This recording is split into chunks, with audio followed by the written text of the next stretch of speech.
Hello ನಮಸ್ಕಾರ. ನೀವು ನೋಡ್ತಾ ಇದ್ದೀರಾ ಸಮತಾ ಪಬ್ಲಿಕ್ ನ್ಯೂಸ್. ನಿಮಗೆಲ್ಲರಿಗೂ ಆತ್ಮೀಯ ಸ್ವಾಗತ.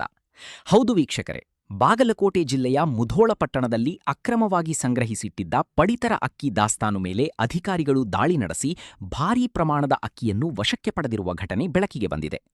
ನಗರದ ಬಸ್ ನಿಲ್ದಾಣದ ಸಮೀಪದಲ್ಲಿರುವ ಗೋದಾಮಿನಲ್ಲಿ ಸರ್ಕಾರದ ಪಡಿತರ ಅಕ್ಕಿಯನ್ನು ಅಕ್ರಮವಾಗಿ ಸಂಗ್ರಹಿಸಿ ಮಾರಾಟ ಮಾಡಲು ಯತ್ನಿಸಲಾಗುತ್ತಿತ್ತು ಎಂಬ ಖಚಿತ ಮಾಹಿತಿ ಮೇರೆಗೆ ಅಧಿಕಾರಿಗಳು ದಿಢೀರ್ ದಾಳಿ ನಡೆಸಿದ್ದಾರೆ.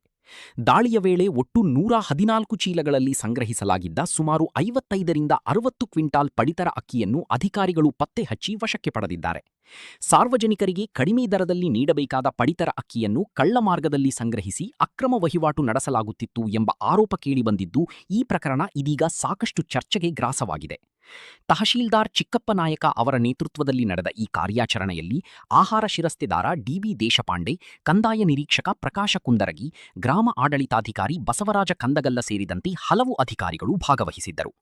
ದಾಳಿಯ ಸಂದರ್ಭದಲ್ಲಿ ಗೋದಾಮಿನ ಪರಿಶೀಲನೆ ನಡೆಸಿ ಅಕ್ಕಿ ಚೀಲಗಳ ದಾಖಲಾತಿಗಳನ್ನು ಪರಿಶೀಲಿಸಿದ ಅಧಿಕಾರಿಗಳು ಅಕ್ರಮ ಸಂಗ್ರಹಣೆ ಬಗ್ಗೆ ತನಿಖೆ ಮುಂದುವರೆಸಿದ್ದಾರೆ.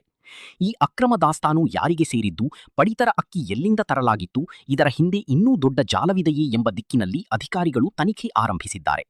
ಸಾರ್ವಜನಿಕರ ಹಕ್ಕಿನ ಅಕ್ಕಿಯನ್ನು ಕಳಪೆ ಮಾರ್ಗದಲ್ಲಿ ದುರುಪಯೋಗಪಡಿಸಿಕೊಳ್ಳುವವರ ವಿರುದ್ಧ ಕಠಿಣ ಕ್ರಮ ಕೈಗೊಳ್ಳಲಾಗುವುದು ಎಂದು ಅಧಿಕಾರಿಗಳು ಎಚ್ಚರಿಕೆ ನೀಡಿದ್ದಾರೆ. ಸ್ಥಳೀಯ ನಾಗರಿಕರು ಕೂಡ ಅಧಿಕಾರಿಗಳ ದಾಳಿಗೆ ಮೆಚ್ಚುಗೆ ವ್ಯಕ್ತಪಡಿಸಿದ್ದು, ಇಂಥ ಅಕ್ರಮ ಚಟುವಟಿಕೆಗಳ ವಿರುದ್ಧ ಇನ್ನಷ್ಟು ಕಠಿಣ ಕ್ರಮ ಕೈಗೊಳ್ಳಬೇಕು ಎಂದು ಆಗ್ರಹಿಸಿದ್ದಾರೆ. ಬಡವರ ಪಾಲಿನ ಪಡಿತರವನ್ನು ಅಕ್ರಮವಾಗಿ ಸಂಗ್ರಹಿಸಿ ದುರುಪಯೋಗ ಮಾಡುತ್ತಿರುವವರ ವಿರುದ್ಧ ಸರ್ಕಾರ ಕಟ್ಟುನಿಟ್ಟಿನ ಕ್ರಮ ಕೈಗೊಳ್ಳಬೇಕೆಂಬ ಮಾತುಗಳು ಕೇಳಿಬರುತ್ತಿವೆ. ಇನ್ನಷ್ಟು ಮಾಹಿತಿಗಾಗಿ ನಮ್ಮ ಸಮತಾ ಪಬ್ಲಿಕ್ ನ್ಯೂಸ್ ನೋಡ್ತಾ ಇರಿ.